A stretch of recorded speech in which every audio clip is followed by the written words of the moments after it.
Hello everyone, I Ishika Singhal welcome you all to this video.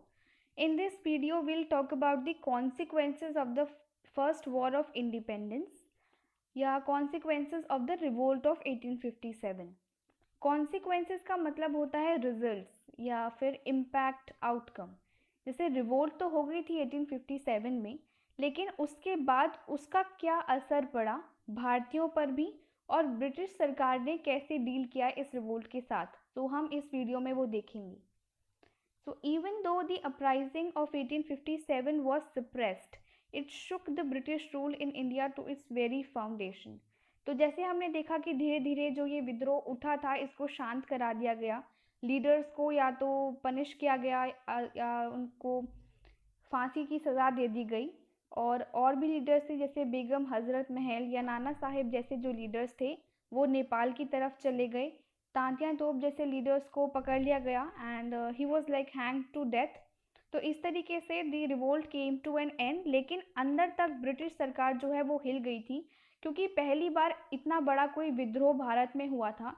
छोटे मोटे विद्रोह होते रहते थे जैसे वेलोर म्यूटनी इस तरीके से, लेकिन पहली बार भारत के अलग अलग जो प्रदेश है उनमें एक साथ लोगों का जो गुस्सा फूट पड़ा था या जो लोगों ने एक साथ जो आवाज़ उठाई थी, इससे ब्रिटिश सरकार जो है वो अंदर तक पूरी हिल गई थी. और इस विद्रोह के कई बड़े बड़े असर भी देखने को मिले. सिर्फ भारतीयों पर नहीं, ब्रिटिश सरकार के अंदर भी बहुत सारे चेंजेस हुए, बड़े बड़े प्रशासनिक बदलाव किए गए, राइट, एडमिनिस्ट्रेटिव चेंजेस किए गए, जिससे लोगों की सोशियो पॉलिटिकल लाइफ पर बहुत असर पड़ा. यानी जो सामाजिक ज़िंदगी है और जो राजनीतिक ज़िंदगी है दोनों पर काफ़ी असर पड़ा. तो वो क्या असर थी देखते हैं. सबसे पहले है end of the companies rule. ये बहुत एक बड़ा रिजल्ट हुआ रिवोल्ट ऑफ 1857 का कि भारत में इंग्लिश ईस्ट इंडिया कंपनी का जो रूल है उसको सदा के लिए ख़त्म कर दिया गया और जो पावर है वो सीधे ब्रिटिश क्राउन के हाथ में दे दी गई. अब देखो, इंग्लिश ईस्ट इंडिया कंपनी क्या थी? एक ट्रेडिंग कंपनी थी. तो एक ट्रेडिंग कंपनी जो है जो 1600 में मर्चेंट एडवेंचरर के नाम से इंडिया में आई थी. 1757 यानी बैटल ऑफ प्लासी 1757 के बाद से पॉलिटिकली रूल करना शुरू कर दिया था ईस्ट इंडिया कंपनी ने भारत में.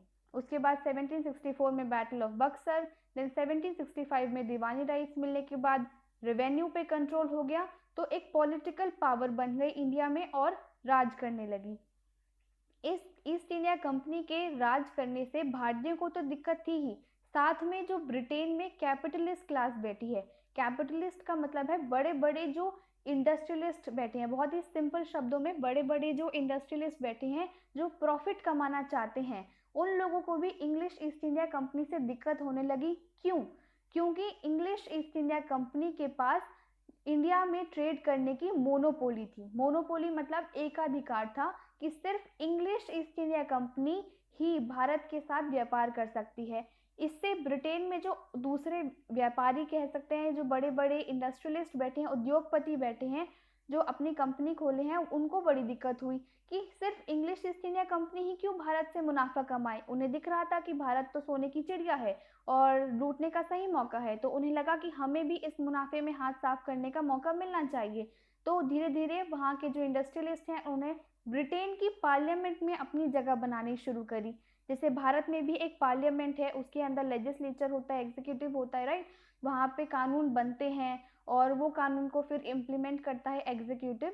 इसी तरीके से ब्रिटेन में भी पार्लियामेंट थी, वहाँ पे कानून बनाए जाते थे. तो वहाँ पे जो ब्रिटेन के जो उद्योगपति थे धीरे धीरे पैसे देकर पार्लियामेंट में अपनी जगह बनाने लगे और वो इस तरह के कानून पास कराने लगे जिससे कि इंग्लिश ईस्ट इंडिया कंपनी के जो व्यापार है या जो इसकी हरकतें हैं इन पर थोड़ी सी बंदिशें लगाई जाएं. ऐसा ही 1773 में एक रेगुलेटिंग एक्ट आया था, तो उससे थोड़ा थोड़ा कंट्रोल करने की कोशिश की गई. फिर 1813 के चार्टर एक्ट से इंग्लिश ईस्ट इंडिया कंपनी की मोनोपोली को जो है धीरे धीरे कम किया, चाइना में और ट्रेड इन टी तक ही सीमित रखा. फिर धीरे धीरे मोनोपोली को ख़त्म कर दिया गया. तो वहाँ के जो उद्योगपति हैं उनको भी एक रीज़न कोई चाहिए था ऐसा जिससे कि ईस्ट इंडिया कंपनी का रूल जो है वो ख़त्म हो जाए. तो धीरे धीरे ख़त्म होने ही वाला था, लेकिन रिवोल्ट ऑफ 1857 ने काम किया एक कैटलिस्ट की तरह, और जिसकी वजह से एकदम से जो ईस्ट इंडिया कंपनी का रूल है वो ख़त्म हो गया. तो वहाँ के जो पार्लियामेंटेरियंस हैं, जो कैपिटलिस्ट क्लास है, उसको भी बहुत एकदम से रीज़न मिल गया कि हाँ देखो देखो भारत के लोग कितने परेशान हैं ईस्ट इंडिया कंपनी के रूल से, तो इसे चलो चलो हटाओ, और सीधा जो है ब्रिटिश पार्लियामेंट के हाथ में आ गया, और चलो इसकी मोनोपोली भी खत्म करो, सबको भारत के साथ व्यापार करने का हक है, सिर्फ एक ही कंपनी को नहीं। तो इस तरीके से हम पूरा क्रेडिट जो है वो रिवोल्ट ऑफ 1857 को दे देते हैं, जो कि थोड़ा सा गलत है। और भी रीजंस होते हैं, देखो अंदर की बहुत सारी बातें होती हैं जो प्रैक्टिकल सिचुएशन होती हैं, वो किताबों में नहीं मेंशन होती हैं, तो उनको समझना पड़ता है धीरे धीरे। आई होप आपको ये थोड़ा सा समझ में आया होगा। तो गवर्नमेंट ऑफ इंडिया एक्ट पास किया गया 1858 में। ये ब्रिटेन की पार्लियामेंट है, उन्होंने ही कानून बनाया जिसमें अलग अलग प्रोविजन थे, और उसका सबसे पहला प्रोविजन यही था कि transfer of power to govern India from East India Company to the British Crown. तो ब्रिटिश क्राउन यानी महारानी विक्टोरिया जी हैं, उनके हाथ में डायरेक्टली जो है भारत पे राज करने की पावर सौंप दी गई। अब देखो महारानी खुद से तो कैसे ही राज करेंगी, तो वहाँ की जो पार्लियामेंट है वही भारत के लिए अब कानून बनाएगी। पहले ईस्ट इंडिया कंपनी रूल कर रही थी भारत पे, अब क्या होगा, ब्रिटेन की जो पार्लियामेंट है वो भारत के लिए बना के कानून भेजा करेगी। तो इस तरीके से अब चीज़ें हुआ करेंगी। दूसरी बात क्या है, दूसरा प्रोविजन अगर हम इसका देखें कि authority over India was to be exercised by the Secretary of State aided by a 15 member council. अब इंडिया के जो ऊपर राज करने की अथॉरिटी है, अब ईस्ट इंडिया कंपनी तो नहीं है तो कोई तो भेजा जाएगा, तो वहाँ पे सेक्रेटरी ऑफ स्टेट अपॉइंट किया गया। जैसे फॉरेन मिनिस्टर होते हैं ना, उसी तरीके से ये सेक्रेटरी ऑफ स्टेट काम करेंगे। तो उनसे कहा कि जाओ भारत में जाओ, भारत की स्थितियों को देखो, और तुम ही रिप्रेजेंटेटिव हो हमारे, तुम हमारी तरफ से भारत में जाके राज करो, तुम देख रेख करना वहाँ पे। भारत में ऑलरेडी गवर्नर जनरल तो है ही, लेकिन उसके अलावा एक सेक्रेटरी ऑफ स्टेट को अपॉइंट कर दिया जो सुपरवाइज करेगा, देखेगा। अब सेक्रेटरी ऑफ स्टेट ने महारानी से कहा, महारानी मैं अकेला, और इतनी बड़ी इंडिया को मैं कैसे अकेले देखूंगा। तो महारानी ने कहा चिंता मत करो बच्चा, अब मैं तुम्हारे लिए 15 और जनों को भेज रही हूँ। तो 15 मेंबर काउंसिल बनाया गया सेक्रेटरी ऑफ स्टेट के लिए, उसकी मदद के लिए। तो पहले जो पावर थी वो कोर्ट ऑफ डायरेक्टर्स और बोर्ड ऑफ कंट्रोल के हाथ में थी। तो कोर्ट ऑफ डायरेक्टर्स कौन थे, जैसे जो ईस्ट इंडिया कंपनी थे उसके जो ओनर्स थे उनके हाथ में थी, वो डायरेक्टर्स थे।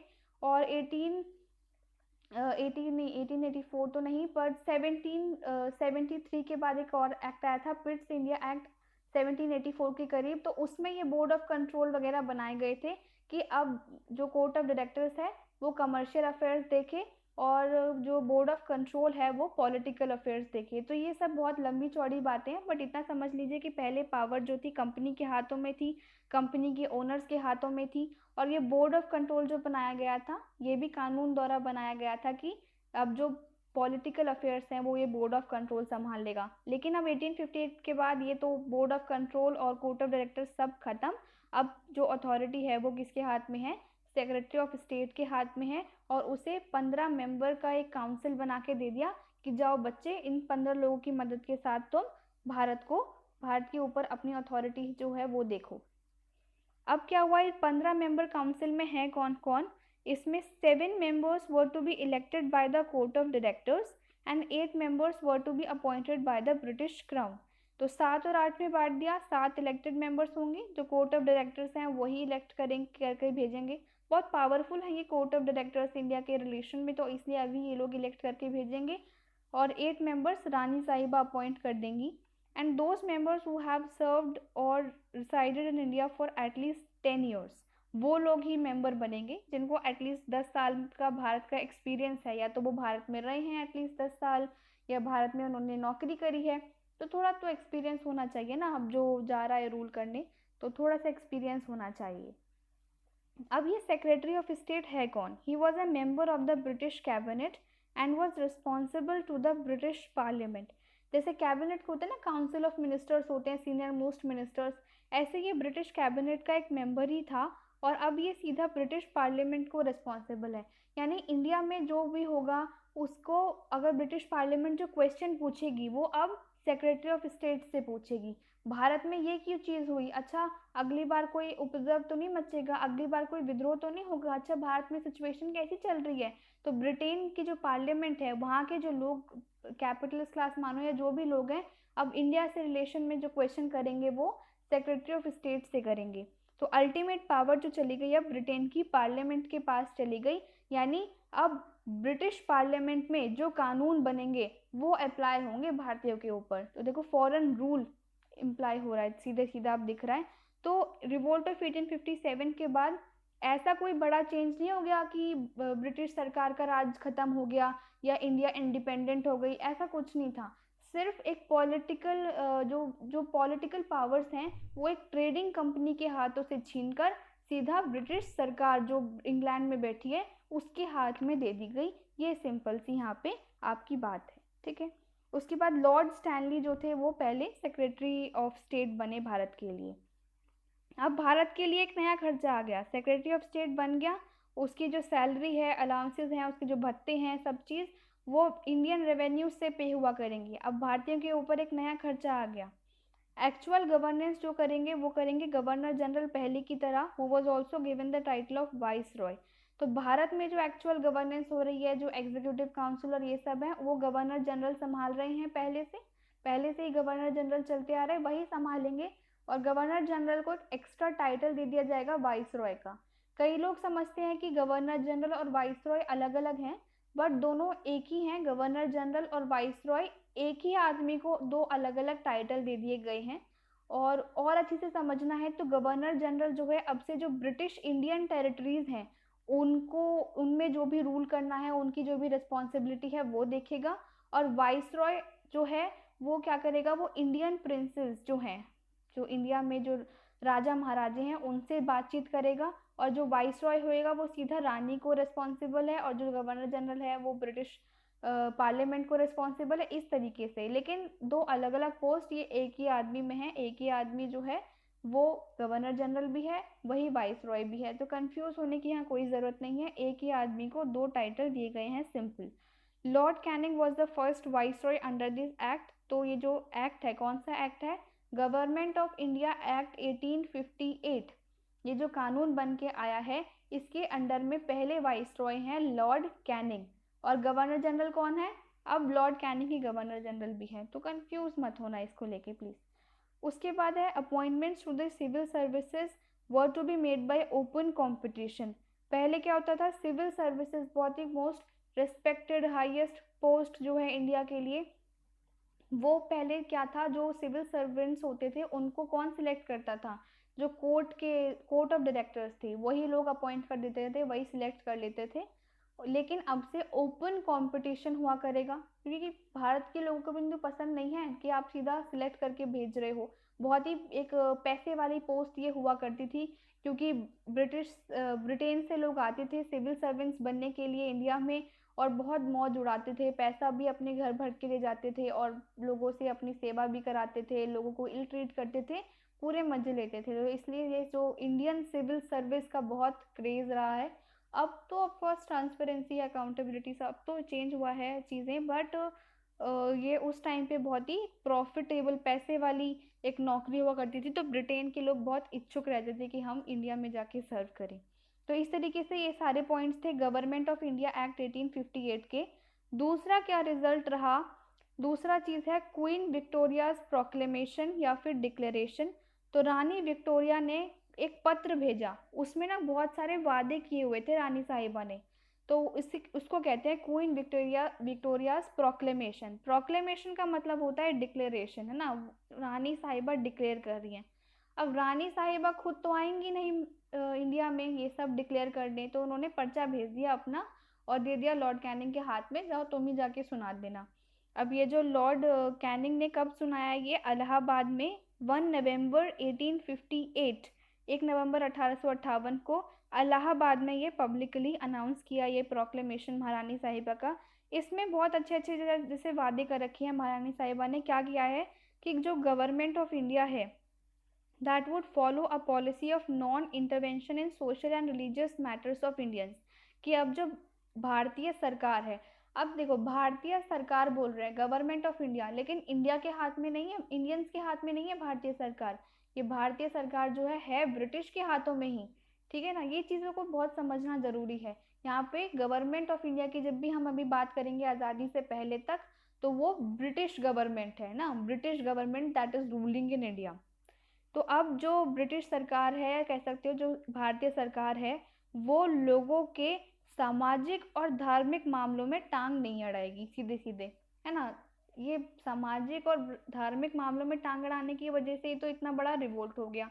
जैसे कई सारे हमने कॉजेज में पढ़ा है ना कि ट्रेन जो चलाई है, ट्रेन में कास्ट सिस्टम फॉलो होता है इंडिया में, और एक साथ बैठना पड़ता है सभी कास्ट के लोगों को, तो इंडियंस को लगा बड़ा बुरा है ये तो हमारा धर्म भ्रष्ट कर रहे हैं।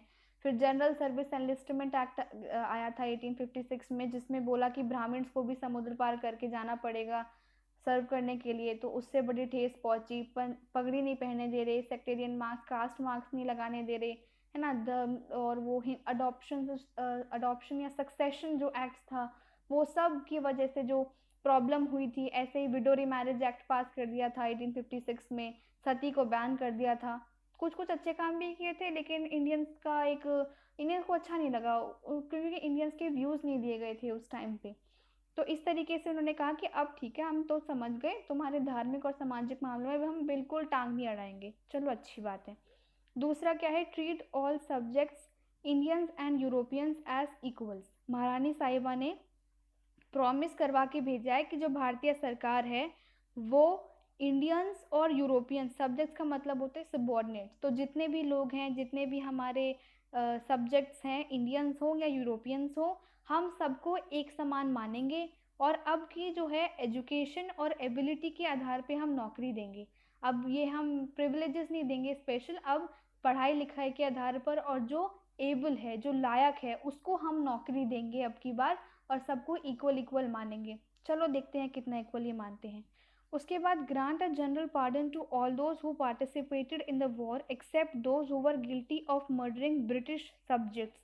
सबको माफ कर देंगे, जिन्होंने भी ये विद्रोह में हिस्सा लिया था, हम सबको माफ कर देंगे, लेकिन जिन्होंने ब्रिटिश जो सब्जेक्ट्स हैं, यानी जो हमारे ब्रिटिश सर्वेंट्स हैं, या जो ब्रिटिश वर्कर्स हैं इंडिया में, वर्कर्स मतलब जो हाई पोस्ट पे जो लोग हैं, जो मर्डर के गिल्टी हैं, उनको हम माफ नहीं करेंगे। यानी जिन भारतीयों ने ब्रिटिश जो ऑफिसर्स है उनकी हत्या की है, या ब्रिटिश लोगों की हत्या की है इस रिवोल्ट में, उनको माफी नहीं मिलेगी। उसके अलावा जितने भी लोग हैं हम सबको माफ करते हैं।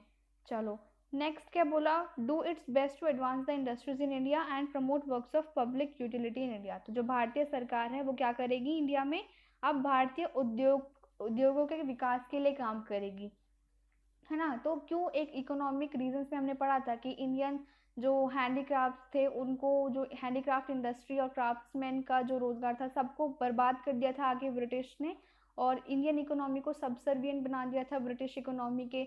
एक ऐसे है कि रॉ मटेरियल खींच रहे हैं और फिनिश्ड प्रोडक्ट्स जो हैं वो डाल रहे हैं इंडिया में, तो इंडियन इकोनॉमी जो है बहुत स्टैग्नेंट हो गई है। तो इस तरीके से कहा कि अब हम भारतीय उद्योग के विकास के लिए काम करेंगे, और पब्लिक यूटिलिटी मतलब लोगों के भले के लिए, लोगों के विकास के लिए हम काम करेंगे। तो उफ, इतने सारे अच्छे प्रोमिसेस, तो वो तो आगे हमें दिख ही जाता है कि कितना अच्छा अच्छा प्रॉमिस होता है, तभी फ्रीडम स्ट्रगल होता है। अगर भारत जो ये भारतीय सरकार ब्रिटिश रूल के अंडर में अच्छे अच्छे काम करती, तो फिर हमें प्रॉब्लम ही क्या थी। तो आप लोगों से पूछना है, कहीं बोर तो नहीं हो गए आप लोग, कहीं वीडियो ज़्यादा लंबी तो नहीं हो गई। तो चलो ऐसा करते हैं, बाकी का जो बचा है वो नेक्स्ट वीडियो में करते हैं। Thank you.